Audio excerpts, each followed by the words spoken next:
Welcome to the Lawson and Gift podcast. Make sure to hit that like button, share the videos, and subscribe. The Bears, the season has completely come undone. You have a coach that has to make excuses, say the team needs to be better, and then you have a quarterback who seemingly is blaming other things and also giving the illusion that he can get better as a player. Well, Mitch Trubisky must have been watching this podcast, dating back even to our old one. We called he was going to be a bust. He is a bust. And Giff, I don't know if it's his fault at this point. Me and you, we knew he was going to be bad. We've been saying it for a long time. Even this year, like, he'd have one decent game, and then all our Bear subscribers would be hitting us up on Instagram, sending us comments saying, well, he's turned the corner. You guys are wrong. You guys are dumb. Bears are winning 12 games. Yeah. No, man. And at this point, I don't even blame Trubisky. I'm starting to blame Ryan Pace for drafting him. But let's say you draft him, you give up picks, whatever. But you always in life, you have to be able to cover up your mistake and admit you made a mistake. You have a competent quarterback in Chase Daniel. And I remember when everyone in the media was saying, well, Mitch Trubisky's better than Chase Daniel. No, absolutely not. When you look at the film this year, when Chase Daniel has had two opportunities against the Raiders and my Minnesota Vikings, Chase Daniels has been the better quarterback. Yes. And I don't want to hear Mitch Trubisky adds a running element. Really? I know he can scramble a little bit, but I don't want to hear that used as an argument, because it really isn't anything explosive. Like, they talk about him like he has, like, wheels like Lamar Jackson or Josh Allen. I just feel like slapping the hell out of people. And now he's melting down. He's weak mentally, but I blame the Bears for doing this because it's not even about Mitch Trubisky melting down and him catching feelings about the media attacking him. It's that we've seen this team, and we've won money because of it, or won our subscribers money, especially the last 2-3 weeks. We've seen this team psychologically tarnished, especially on the defensive side of the football. And it always happens when you have a bottom 5 quarterback with tons of talent around him. This is what happens. Matt Nagy needs to grow a set of cojones and put Mitch out of his misery, because Mitch is already ruined. This is a mental game. He's melted down. You got Chase Daniel there. Get him in. Get people fighting again. That's the only solution.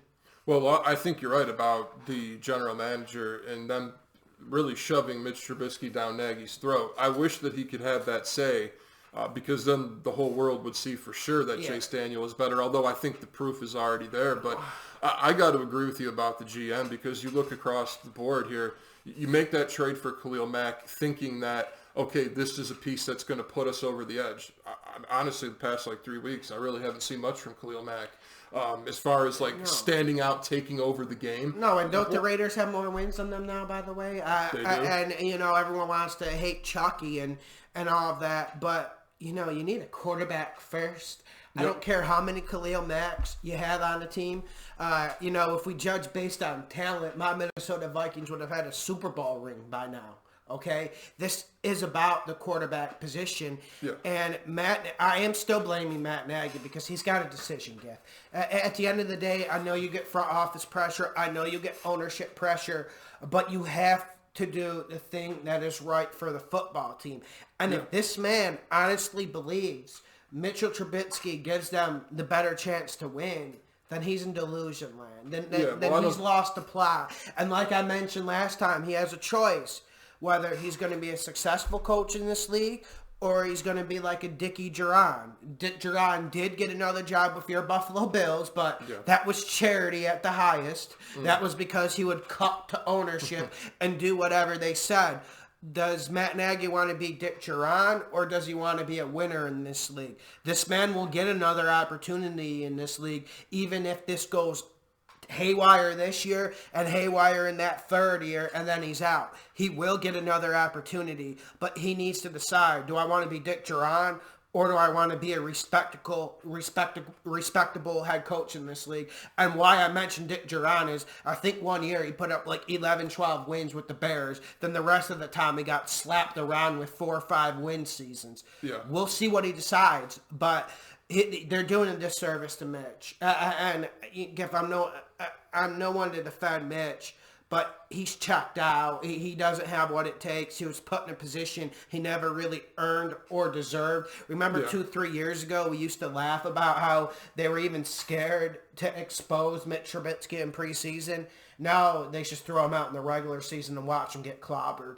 Well, Lawson, I agree with you. Again, that gets back to the GM. And, yeah, we could have told you day one, the Bears, that Mitch Trubisky's not a franchise quarterback. They thought that he was. Just like that they think that David Montgomery is a franchise running back. It's not the case. And No. I think that those are the problems that really compile. And honestly, I look at the moves that they've made for this team, and outside of maybe Allen Robinson, they haven't done much that I've been that impressed with. Well, you like the Anthony Miller draft pick, but it's hard to utilize a dude like Anthony Miller when, your quarterback can't, he can only look to one receiver, that he can't check that down underneath or in the slot where Anthony Miller's operating. He has to look at Anthony Miller for 3 seconds and the safety just comes down and gets double coverage. And Allen Robinson, he still produced, but like I said, everyone, I'm not making it up. Go watch Mitch next game, and he's only he can only look one way.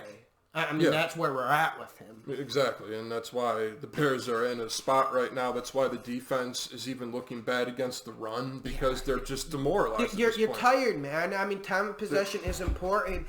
And that Eagles game, the Eagles pretty much had the rock the whole first half. And people want to blame the defense, which is fine.